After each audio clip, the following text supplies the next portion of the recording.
அந்நிய மதத்தவர்களுக்கு நீங்கள் பிரச்சாரம் செய்பவர்களா? அப்போ இந்த வீடியோவை முழுமையாக பாருங்க.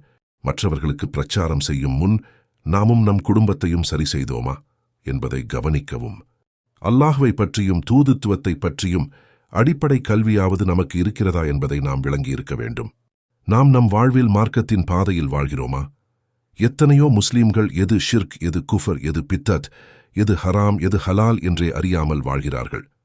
அந்நிய மதத்தவர்களுக்கு பிரச்சாரம் செய்ய வேண்டுமென்றால் மார்க்க அறிஞர்கள் தகுதியுள்ளவர்கள். முஸ்லீம்களில் பொதுமக்களால் அந்நியவர்களுக்கு பிரச்சாரம் செய்ய தகுதியில்லை.